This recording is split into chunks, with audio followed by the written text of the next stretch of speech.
This episode of Dana Being Dana is brought to you in part by Good Therapy Counseling. Hello, and welcome to Dana Being Dana. I'm Dana Michelle, and I'm thrilled you're with us. My show is about all different aspects of the human connection, things that bring us together, and living life intentionally. In honor of Mental Health Awareness Month, we are talking about addiction to bring awareness of how this pandemic and other world changes have impacted mental health overall and the rise of addictions. Addiction compels someone to repeatedly use substances or engage in behaviors even though they have harmful consequences.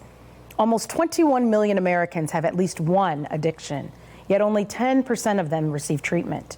Drugs, plastic surgery, alcohol, video games, gambling, shopping, food, sex, the internet, risky behaviors, they can all be addictions. Joining me today are Amanda Kunzer, Director of Operations at Good Therapy and a certified alcohol and drug counselor, Dr. Richard Jorgensen, DuPage County Coroner, and Brad and Jessica Gerke, co-founders of the 516 Light Foundation. Thank you all so much for joining me today. In 2020, overdoses in DuPage County were up by 17% compared to the previous year with 112 opioid deaths. Specifically, Cook County saw a 25.6% increase in opioid overdoses during Illinois' first stay-at-home order in 2020. Dr. Jorgensen, can you tell us more about what you've seen? Yes, we've had a marked increase in the number of deaths as well. When I first became coroner in 2012, we had 38 overdoses due to opioids, and I consider that to be a crisis. Last year, we had a 17% increase in 2020 up to, as you said, 112, and an additional 18 overdoses due to other drugs, prescription drugs, and cocaine. So you can imagine that from going from 38 to 130 deaths in a year is a massive increase in the past 8 years. During the COVID shutdown, we saw an increase in the first 6 months of 52%, and it ended the year at close to 20%. So this was a massive increase from the year before. And in analyzing these deaths, there was a large amount of people who had pre-existing conditions of mental health problems, depression, personal and financial difficulties, and previous history of addiction or current addiction. Is there a specific type of person or demographic that is common? In DuPage County, we do not have a specific demographic. We do not have a geographic hotspot. The number of overdoses are all around the county in an even basis. We don't have any economic demographic. It's not rich people, it's not poor people, and we also don't have any ethnic demographic. Our demographic is equivalent to the demographics of the county. The only important statistics are, in related to that, is male versus female. There's about 75% of the overdoses are in males and in age. And a large number of them are in the 20 and 30-year-old age range. Wow. And I think that's just so important to note because it can happen to anyone. Jessica, absolutely. Jessica, you're known as the stigma crusher. Why is that? Well, first, I want to thank you for having us. I'm truly honored to be here. Yes, Stigma Crusher, what an honor to hold a title that truly, I believe the reason that was given to me is because I address the stigma surrounding addiction. I believe when people think of addiction, they're thinking of the population that I fell in growing up. I grew up in low-income housing, being raised by two alcoholic parents, living off the state in projects. So when people think of somebody who's primed to go into addiction, they think of me, right? They think of this maladjusted, menace to society, somebody who doesn't care how they affect others. And for me, I was just lost and scared, and I was looking for a solution to get out of self. And I sought out the only thing that relieved me of what I was suffering from within, and that was drugs and alcohol. I started at a really early age. At the age of 12, I drank my first drink. At the age of 14, 15, I picked up my first pills, and it just kept escalating. By the time I was 16 years old, I was doing heroin, and I was 18, I was doing crack. And when that happened, I mean, it exploded from there. Jails, homelessness, wrecked relationships. So when you think of the stigma and what people see addiction as, that was me. I was living in that painted picture that society had thought addiction looked like. I overdosed when I was 19 years old, ended up in a hospital in the Chicagoland area.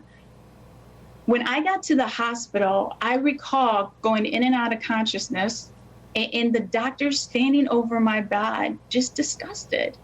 And it was unfortunate because our society was not educated. Mind you, this was some years ago.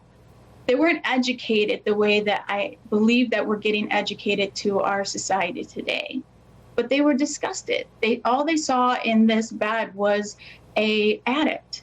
And I would love to say that that was when I got sober, but I took a couple more knocks to the ground. And when I turned 23, I was offered treatment. And that's where I found myself. That's where things started to change, right? So that's when I started breaking the stigma, is that I wasn't a product of my environment, that I just needed a chance. I just needed resources presented to me. And when that, I just took off. Yes, it was difficult at the beginning. I think that anybody in early recovery trying to grab at anything that they can and not go back to using, it was the easier, softer way, but it takes work. And because of that, that high school homelessness, dropout, all of those things no longer hold me down. I'm a student, just internship away, becoming a CADC. I'm a supervisor at a treatment center. I'm a liaison for the Naperville Police Department. I'm a co-founder of the 516 Light Foundation. So what I do today is show people that although that you saw that girl who was lost, that if we give those people, us, me, a chance, we can have productive members of society who can give back. And that's why I believe I can help break our stigma in our society. Yes, thank you. Brad, can you briefly tell us your story? Of course. And Dana, thanks again for having us come on your show and bringing light to this important subject. Let me start off by saying, statistically, I should not be alive. Did I think that when I was growing up? No. My family, my parents, happily married. My sister, she loved for me. Grandparents loved for me. Aunts and uncles, they all loved for me. Parents, they supported me in every avenue possible, whether it was snowboarding or aggressive skating or soccer or my art. They always wanted the best for me. There was no sight of addiction in my future by the picture of me growing up. But I will say, when I was growing up and when I was sober, I felt like I was on the outside looking in, right? I didn't get the joke. I didn't feel a part of. I didn't feel that, I was funny enough or smart enough or this, that, and the third. Now, I will say the first time I ever picked up a drink was in 4th grade. Lo and behold, something magical happened for me in that moment. What happened is my fears fell from me. I started feeling smart. I started feeling good looking. I started feeling all these things I did not feel while I was sober. So in my mind automatically remembered that as a solution.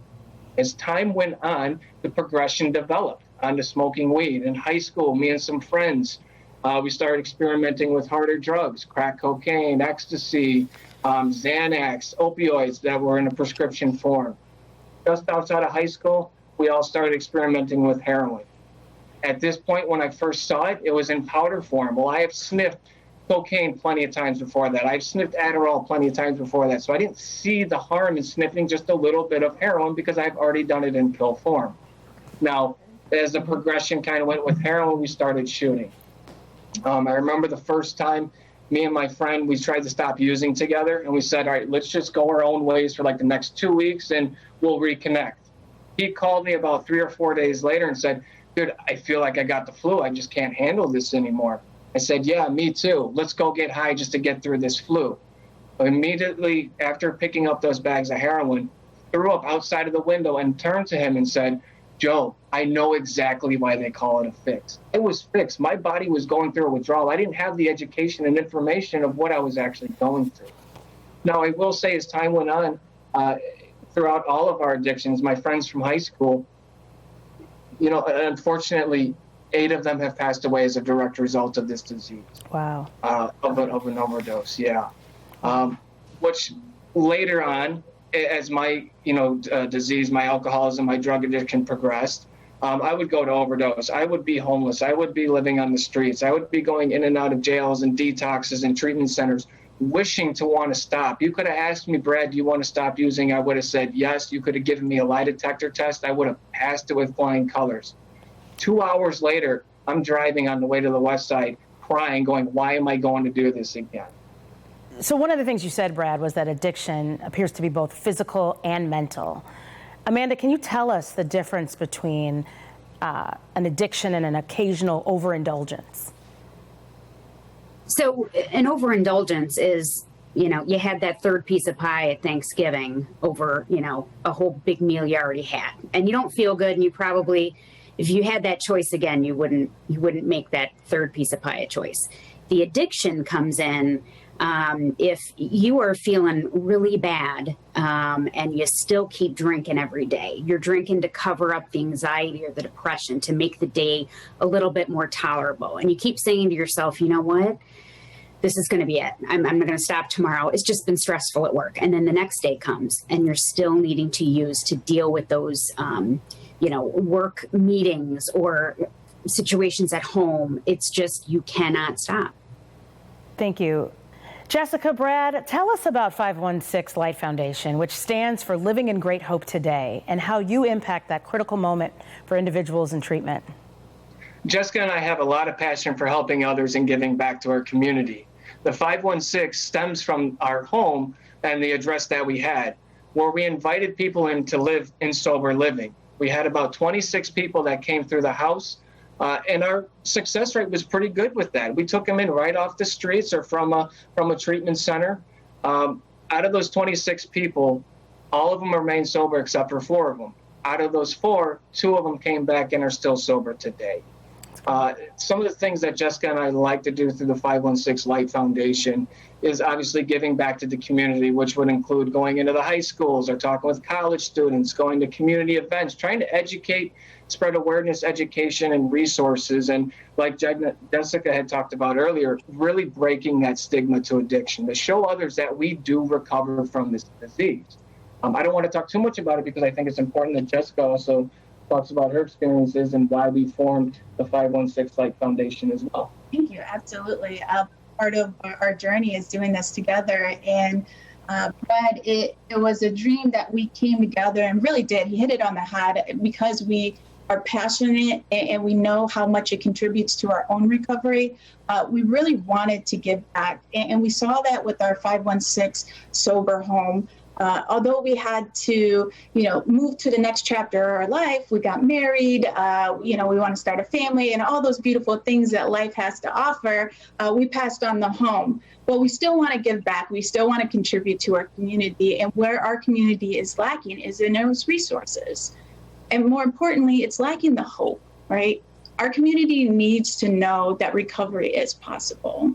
And they need to know that there's help out there. What does that look like? I think there's a critical point in recovery that most of us who come into recovery need. And it's, that accountability, that structure. I really believe that can happen in a structured environment. And what our community needs is more of that sober living component.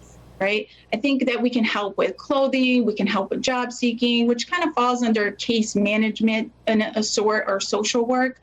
But that real piece that I think our community is missing is getting that sober living. So we want to help people with that transition between treatment to sober living and helping them get back into society and really live their fullest life. And that's that critical piece where 516 comes in. I think that's the bread and butter of what you do in meeting people in that moment when they need the most support, they're the most vulnerable, and you reduce their risk of backsliding. And I think that is so important. So don't go away. We're going to take a short break. We'll be right back with Addiction on Dana Being Dana.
This episode of Dana Being Dana is brought to you in part by Good Therapy Counseling.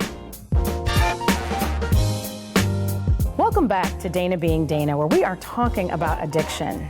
Amanda, women make up 40% of the workforce. How have they been impacted by the pandemic in ways that intersect with addiction? Women are drinking more during the pandemic because the brunt of the parenting, caring for the children, the family, really falls on them. Women also reported higher rates related to changes in productivity and sleep.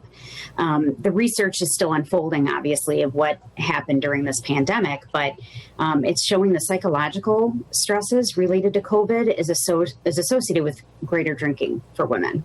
One thing that's important for people to understand is that addiction doesn't have to be a severe episodic event. There are so many different kinds of addictions, from major tragedy to painkillers. So I want to talk about the progression and how one's environment can play into addiction vulnerabilities. Dr. Jorgensen? Yes, I can speak to that both as a coroner and as a physician. I prescribed a lot of opiates myself, and can tell you that the history of this in the country is the doctor prescribing opiates led very much to the opioid overdoses and addictions that are out there right now. I've met numerous people who started their addiction to opiates through the pain prescription pathway, and many of these type of things, whether used illicitly or with a legitimate prescription, have led to addictions and ultimately heroin addiction. Brad? I believe if you're riddled with the disease of addiction, once you start using, it will set that addiction off, whether you're introduced to it by opioids through a prescription or through a friend or through having your ambitions lowered by drinking and smoking marijuana, and something else is introduced to them and they see the not, a big issue with taking something else into their system. I think it's really hard to try and really pinpoint on who's going to become addicted and who's not.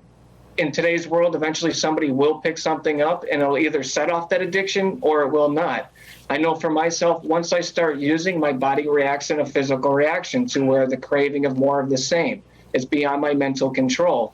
And when I'm stone cold sober, my mind, my obsession, my illusion, delusion, insanity that I have when I'm stone cold sober always tells me a lie that this time's going to be different.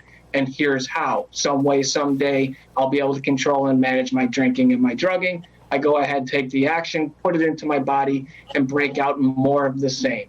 How do you get someone to realize that there is an issue? Amanda, what do you ask to get your clients to self-check?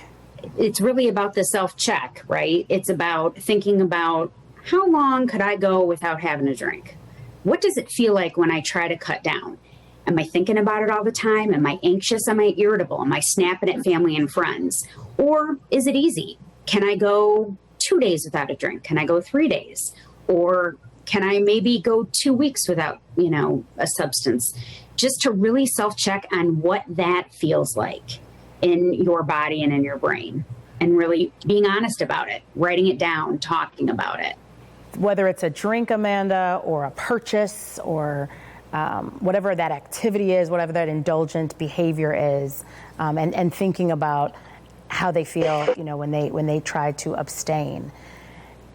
I want to shift gears a bit and talk about support. Jessica, how critical is it about support when it comes to successful and lasting recovery? What a great question. Support is one of those components that is desperately needed for somebody to achieve recovery. I truly believe that. Without the army of women around me, supporting me, lifting me up when I feel like I was failing, to help me to get out of my own head, that right there is a deep, dark hole. When you're first in addiction and your thinking is still kind of prone to thinking about drugs and alcohol, you need to get out of that thought process. And the best way is to talk to somebody. And we don't always have counselors at our fingertips. So people who are active in long-term recovery are an important foundation to that. It is one of the powers that we have in our community. Dr. Jorgensen, Amanda, are there signs of addiction that we look for or that we should be looking for in others? Personally, when you're feeling like someone is using a coworker or a friend or a family, there's going to be those behavior signs, right? They're going to be maybe irritable, withdrawn, sleeping a lot, not sleeping, losing weight, gaining weight. You'll see physical changes depending on their alcohol or drug use. Sometimes they'll have a runny nose.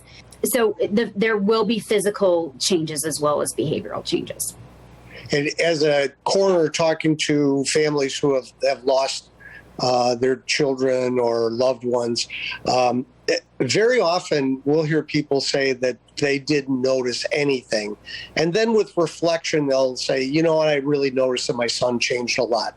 And some of the things they talk about is that they changed their friends. They used to be an A student, now they're a C or D student. They used to always go to school and be interested in school, or that now they quit the football team and they're not involved anymore, and they're anxious all the time or sleepy all the time, depending on what type of drugs they're using. So unfortunately, a lot of those changes are also the signs and symptoms of being a teenager and going to high school. But most of these things, when you see them, they're serious changes, and they're usually changes that most parents or most friends and family notice as being a severe change in that person's demeanor and behavior. When it comes to supporting loved ones who are treating addiction, what advice do you have for people to maintain their own self-care and boundaries in that support? So, definitely my first advice would be educate yourself. Learn about this addiction. Just like you would with any family member who has diabetes or cancer, you would read about it and figure out what is the best way to help them. Also, support is a wonderful thing, but you also need to understand the difference between support and enabling, okay? Support is, hey, I'm going to give you a ride to your meeting or a doctor's appointment. Enabling is, you know what, all right, I'll call you into work.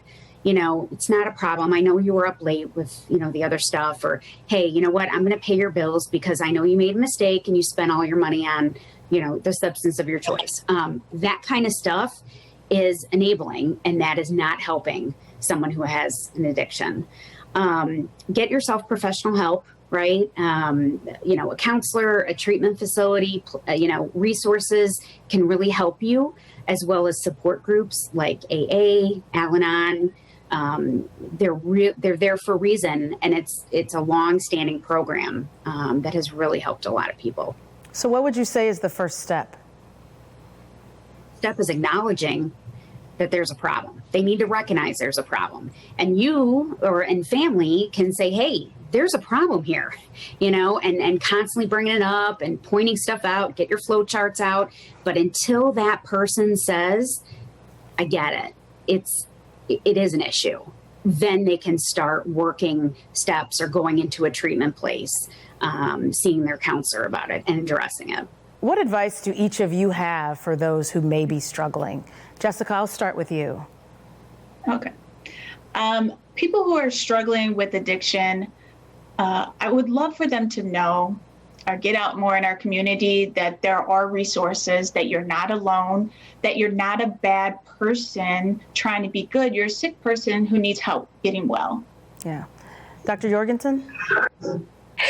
I would add something that Amanda just said. The idea that you're going to go to your house and just dry out for a couple of weeks and you're going to be fine is not going to work. You need professional help, and you need to seek out somebody who is going to give you the deep-seated, long-term professional help that you need to overcome an addiction, pretty much to anything.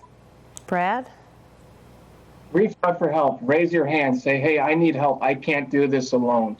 You know, where there's a breath, there's a chance. And where there's a chance, there's recovery. It's available to everybody and everyone. So please jump on the wagon and ride that train to recovery. Yes. Amanda? Definitely. Depending on your drug of choice, drying out or detox on your own, it's dangerous because depending on what your drug of choice is, like alcohol, depending on how much you've been using, you can die if it's not medically managed. So reaching out to a treatment facility, an ER, good therapy counseling, and we can talk about where you're at, what's going on, and gear you to somewhere where you can detox safely, or maybe you don't need detox. Maybe you need a partial program. Maybe you need inpatient, but we can help you with that. And you don't have to do it alone. And whether it be gambling, behavioral addictions that drain you financially, that put a strain on your relationships, they're all important, as you said, to seek help, to acknowledge the issue, and go from there. If you get nothing else from this episode, I want you to know that addiction can happen to anyone. It can happen to me. It can happen to you. We are in trying times that make us all susceptible to falling into habits and traits that lead to addiction. To those who are struggling, know that you are not alone. We've shared valuable tips in identifying addictive traits. For others, for yourself. May we all exhibit compassion in getting the help that is needed. Special thanks to Good Therapy and the incredible work that they do in this space. Hopefully you have been entertained, if not encouraged or inspired. I do not promise to be an expert, nor do I have all the answers. I'm just Dana, being Dana. See you next time. This episode of Dana Being Dana is brought to you in part by Good Therapy Counseling.